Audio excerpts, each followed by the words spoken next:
ডেফত পকী কাম কৰি থকা অৱস্থাত ভূমিস্খলন হৈ এজন শ্ৰমিকৰ কৰুণ মৃত্যু 6গৰাকী আহত বৃহস্পতিবাৰে দিনৰ প্ৰায় 1মান বজাত ডেফৰ সমীপৰ মাটিপুং গেছ গুদামৰ কাষত পকী কাম কৰি থকা অৱস্থাত ওপৰৰ পৰা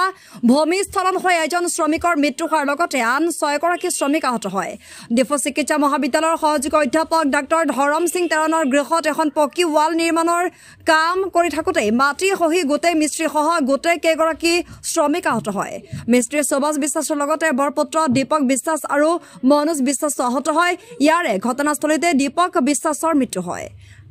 আন আহত শ্ৰমিকসকল হল সাৰ্বিনং টিছো তেওঁৰ ভাতৃ লেপছন টিছো আৰু ফাৰুক আহমেদ গুৰুতৰভাৱে আহত এগৰাকী শ্ৰমিকৰ নাম বৰ্তমানো জানিব পৰা হোৱা নাই অধ্যাপক তেৰণে ততাতৈয়াকৈ আহতসকলক ডিফু চিকিৎসা মহাবিদ্যালয়লৈ আনি চিকিৎসাৰ ব্যৱস্থা কৰিছে ইতিমধ্যে ঘটনাস্থলীৰ পৰা নিহত শ্ৰমিকৰ মৃতদেহ উদ্ধাৰ কৰি ডিফু আৰক্ষীয়ে মৰণোত্তৰ পৰীক্ষা সম্পন্ন কৰাৰ ব্যৱস্থা গ্ৰহণ কৰিছে আপুনি কাম কৰিছিল নেকি এটা জায়গাতে আছিল মই ওপৰত আছিল কিমান জন কাম কৰি আছিল আপোনাৰ 7জন 6জন ইঞ্জিৰ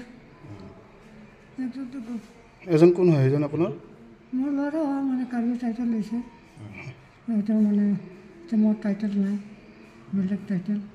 আৰু এটা ল'ৰা আপোনাৰ ইঞ্জিৰ আৰু এটা তিনিজনে কাম কৰি আছিল আপোনাৰ লগতে সব 7জন কাৰ কাম কৰিছিল আমাৰ ছাৰ তিমুৰ ছাৰ আপোনালোকৰ আৰু মানে কামেই কৰি থাকে আপোনালোকে কামে কৰি চাব তেওঁৰ বিল্ডিং চিল্ডিং মই বনালোঁ ছাৰৰ বিল্ডিং চিল্ডিং আগৰ পৰা কৰোঁ কাম আপোনাৰ কি বেমাৰ আছে হৈছে বেমাৰ এইটো পানী পানী বেমাৰ আৰু ল'ৰা দিনটো মৰিলে তাতো চুগাৰ আছিল তাৰপিছতো কাম কৰি আছে আপোনালোকে কি কৰি পেটটো ক'ত যাব পেটৰ কাৰণেতো কি নকৰে মানুহ তাৰ কাৰণে বচাবৰ কাৰণে মই অকলে বুলি নহয় ইয়াত যিমান আছে চবেই যাই কিনে তাক বচাবৰ কাৰণে একদম মানে তাক ওলাবৰ কাৰণে কষ্ট কৰিছোঁ আৰু সেইটো টাইমত আৰু গিৰিছে মাটিটো আৰু গিৰাৰ পিছতে পূৰা আমাৰ ওপৰতে সেইখিনি পূৰা গিৰি গ'ল আৰু কেইজন আছিলে আপোনালোকে তেতিয়ালৈকে আমাৰ তাতে মাটিৰ তলত টোটেল 6জন আছিলোঁ আৰু তাৰ একদম মাটিৰ তলত একজন সোমোৱালৈকে কোনটো মৰি যোৱাটো মোৰ পকাই হয় তাৰ কাৰণে লৈকিনি টোটেল 6জন আছিলে টোটেল 6জন তাক লৈ বেতন বাবাও বেমাৰ হৈছে সেইটো মানে চাব মানে একদম মাটি গিৰাৰ পৰা মানে ওচৰাই কিনি যেতিয়া ওচৰাইছিলে নেক্সট টাইম আৰু গিৰিছে তেতিয়া ৰ'দটো মানে আহি কিনি তাৰ হাতত বডিত মাৰিছে কোন জেগাত এইটো নিহাংশ হয় মাটিপুং নিহাংশ আৰু এইখিনি অলপ আৰু কেইটা বজাত 12:30 মানত হ'ব